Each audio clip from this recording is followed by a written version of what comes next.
అందమైన చర్మ సౌందర్యం మీ సొంతం. Second aqua radiance deep cleansing gel.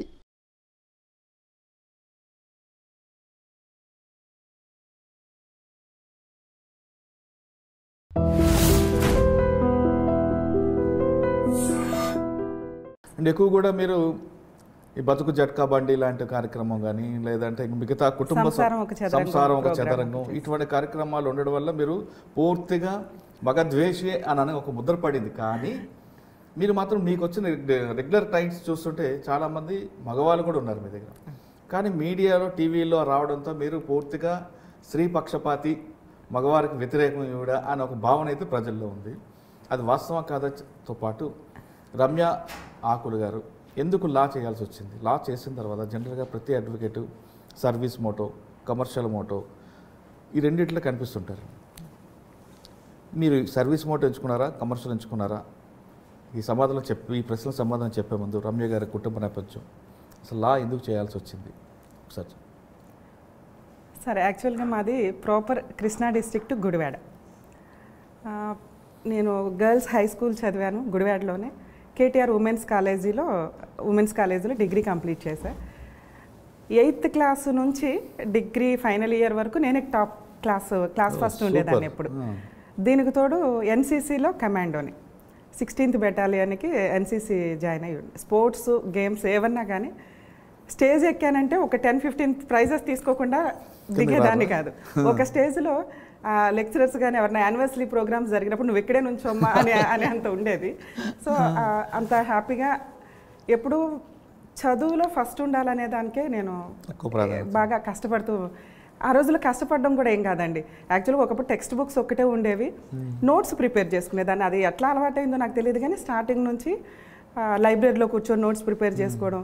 Next night outs చేయడం నాకు అస్సలు అలవాట్లేదు. 9 అయిందంటే స్టిల్ ఇప్పుడు కూడా అంత 9-9:30కి నిద్రపోతాను. ఎర్లీ మార్నింగ్ 3:30-4 కాడ నుంచి నాకు అలవాటు, చిన్నప్పటి నుంచి అట్లా అలవాటు. ఆ టైంలో మైండ్ ఫ్రెష్ ఉంటుంది కదండి. అది తెలియదు అసలు ఫ్రెష్ లేదని కదా.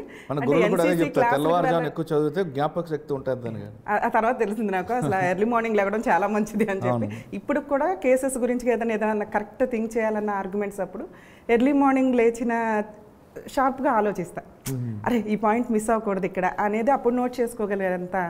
అంటే ఎర్లీ మార్నింగ్ లేవడం వల్ల మంచిది అని నా ఉద్దేశం. యాక్చువల్గా ఈ జనరేషన్లో అందరు నైట్ అవుట్లు, మా జనరేషన్లో కూడా అంతే నైట్ అవుట్స్ చేసి చదివేవాళ్ళు. ఎర్లీ మార్నింగ్ లేవడం అనేది ఈ రోజున అదొక ఇన్సల్ట్ లాగా అయిపోయింది. ఫ్యాషన్, నైట్ 12 వరకు మెలకుగా ఉన్నాం, 2 వరకు మెలకుగా ఉన్నాం అనేది. సో అలా అయిపోయినాక డిగ్రీ అయిపోయినాక అంటే మేబీ 22 years బ్యాక్ నా ప్రాక్టీస్ సీనియారిటీ ఇప్పుడు 22 years.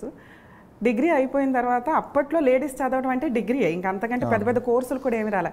బీకామ్, బీఏ, బీఎస్సీ, ఇంతకంటే పెద్దగా ఏమి లేవు. అది కంప్లీట్ అయింది, బీకామ్ నాది కంప్లీట్ అయింది సార్.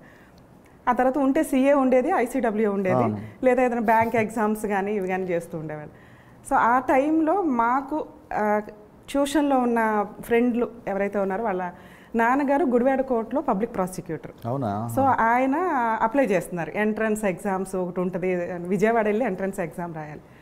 సరే, అతను అప్లికేషన్స్ తీసుకొచ్చి మా ఫ్రెండ్స్ అందరికీ ఇచ్చాడు, మీరు కూడా రాయండి అంటే. అతను కోచింగ్ తీసుకుంటూ చదువుకున్నారు, నేను ఇంకొక అమ్మాయి కూడా అందరం కలిసి వెళ్ళాము ఎగ్జామ్కి.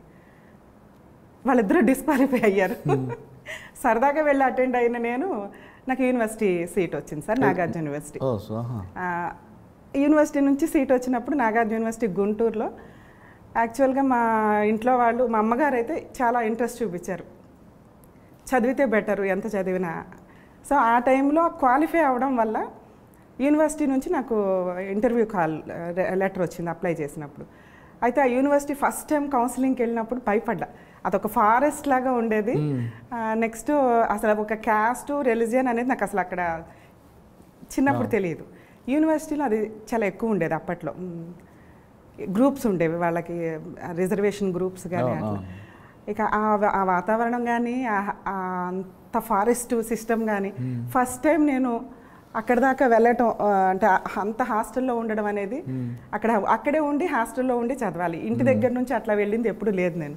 సో ఆ పొజిషన్ వచ్చినప్పుడు ఎట్లా ఉందంటే భయం వేసింది. ఫస్ట్ కౌన్సిలింగ్ నేను అసలు అప్లై చేసి సీట్ వచ్చినా కూడా వెనక్కి వచ్చేసాను. తర్వాత ఒక 2 years అట్లా కంటిన్యూ అవుతుండగా నేను చదివిన కాలేజీలోనే లెక్చరర్గా ఇంటర్ ఫస్ట్ ఇయర్ వాళ్ళకి సివిక్స్ ఎకనామిక్స్ అట్లా కంటిన్యూ చేస్తూ వచ్చాను. ఇమీడియట్ సెకండ్ కౌన్సిలింగ్ కూడా పిలిచారు వితిన్ 6 months స్పాన్ ఆఫ్ దీంట్లో. సెకండ్ కౌన్సిలింగ్కి అప్పుడు మాకున్న ప్రిన్సిపాల్ ఎవరైతే ఉన్నారో వాళ్ళు, లేదమ్మా అసలు యూనివర్సిటీ సీట్ ఎవ్వరూ వదులుకోరు, మీరు ఎందుకు వదులుకుంటున్నారు, వెళ్ళండి లా చదివి అక్కడ కంప్లీట్ చేయండి బాగుంటుంది అది ఇది అంటే యూనివర్సిటీ జాయిన్ అయ్యాను సార్. అట్లా లా కంప్లీట్ అయింది. అక్కడ కూడా 3 years నేనే క్లాస్ ఫస్ట్ ఉండేదాన్ని. హాస్టల్ సిస్టమ్స్ కానీ అక్కడ కొంచెం ర్యాగింగ్ ఇది కూడా ఉండేది. కానీ లా స్టూడెంట్స్ని ర్యాగింగ్ చేసేవాళ్ళు కాదు, లా వాళ్ళు ర్యాగింగ్ చేసేవాళ్ళు కూడా కాదు. వాళ్ళని చేసేవాళ్ళు కాదు జూనియర్స్, వీళ్ళు సీనియర్ అయినాక కూడా చేసేవాళ్ళు కాదు. మిగతా వాటిలో ఉంటే మేము సూపర్వైజింగ్ చేసేవాళ్ళం ఎవరైనా చేస్తున్నారా హాస్టల్స్లో అని. సో అట్లా లా కంప్లీట్ అయిపోయిన తర్వాత ఇమీడియట్గా మళ్ళీ మ్యారేజ్లు చేసే సిస్టమ్ కదా, అట్లీస్ట్ హైకోర్టు ప్రాక్టీస్ చేద్దామని 2001లో ఎన్రోల్మెంట్ అయింది సార్ నాది. ఎన్రోల్మెంట్ అయిన తర్వాత ఒక 6 months హైకోర్టులో ప్రాక్టీస్ నేర్చుకోవడానికి ఉంటూ ఉండగా పంజాగుట్టలో మోడల్ చిట్ ఫండ్ కంపెనీలో నాకు ప్యానల్ అడ్వకేట్ కింద అపాయింట్మెంట్ వచ్చింది. అంటే మీరు లా హైకోర్టు రాకముందు మీకు సీనియర్ అడ్వకేట్ ఎవరి దగ్గర నేర్చుకున్నారు? గురువు ఎక్కడ చేయలేదు సార్, డైరెక్ట్గా యూనివర్సిటీ నుంచి హైకోర్టుకే వచ్చాను. అంటే అట్లీస్ట్ మళ్ళీ మ్యారేజ్ అయిపోతే అప్పట్లో హైదరాబాద్ రావడం అంటే చాలా గొప్ప. అంటే మేబీ వచ్చిన వాళ్ళు వచ్చేసి ఉండొచ్చు కానీ లేడీస్కి ఫ్యామిలీ నుంచి ఎవరో లేరు, గబుక్కుని రావడం అనేది కొంచెం కష్టం. మ్యారేజ్ అయిందా మీకు? అవలేదు సార్. అసలు మ్యారేజ్ అయితే మళ్ళీ వాళ్ళు పంపిస్తారో లేదో, అట్లీస్ట్ ఈ లోపల హైకోర్టు అన్న ప్రాక్టీస్ ఎలా ఉంటుంది చేస్తే ఇంకా లోయర్ కోర్ట్ ప్రాక్టీస్లే ఉంటాయి కామన్గా. అట్లీస్ట్ హైకోర్టు నాలెడ్జ్ తెలియాలి అంటే అక్కడ కొంచెం ప్రాక్టీస్ చేస్తే బెటర్ అని చెప్పి ఇక్కడ నాకంటే మాదో గ్రూప్ ఉండేదండి లేడీస్ ఫ్రెండ్స్, బాగా బెస్ట్ ఫ్రెండ్స్, స్టిల్ ఇప్పటికీ అదే ఫ్రెండ్షిప్ కంటిన్యూ అవుతుంది. ఆ అమ్మాయికి డిగ్రీ ఫైనల్ ఇయర్ అవగానే మ్యారేజ్ అయిపోయింది, వాళ్ళు హైదరాబాద్లో సెటిల్ అయ్యారు, నేను లా జాయిన్ అయ్యాను. అట్లా ఒక్కొక్కరు ఒక్కొక్క ఫీల్డ్కి అట్లా డిఫరెంట్గా. సో అమ్మాయి ఏంటంటే హైదరాబాద్లో ఉన్నాను కదా ఇక్కడికి రా, ఇక్కడ ఏదైనా జాయిన్ అవ్వచ్చు హైకోర్టు అంటే తను అనటం కాదు, నేను ఆప్షన్ తీసుకొని హైకోర్టులో ఉండాలి అంటే ఇక్కడ ఉండి హాస్టల్లో జాయిన్ అయ్యి ఒక 6 months హైకోర్టు ప్రాక్టీస్ చేశా, చూడడం కానీ వేరే వాళ్ళకి రిప్రజెంట్ చేయడం కానీ అట్లా. తర్వాత ఈ లోపు నాకు మోడల్ చిట్ ఫండ్ కంపెనీలో ప్యానల్ అడ్వకేట్ కింద అపాయింట్మెంట్ వచ్చింది. సో ఒక 24 వాళ్ళకి బ్రాంచెస్ ఉండేవండి. వాటికి సివిల్ క్రిమినల్ కేసెస్ ఏవైతే చెక్ బౌన్స్ కేసెస్ అవి ఉంటాయో వాటికి నోటీసులు పంపించడం దగ్గర నుంచి నాంపల్లి కోర్టులో రెగ్యులర్ ప్రాక్టీస్. ఇక మా రోజు ఒక 100 to 200 కేసెస్ ఉంటాయి అన్నమాట. అట్లా వాళ్ళకి ఒక 12 years చేశాను సార్.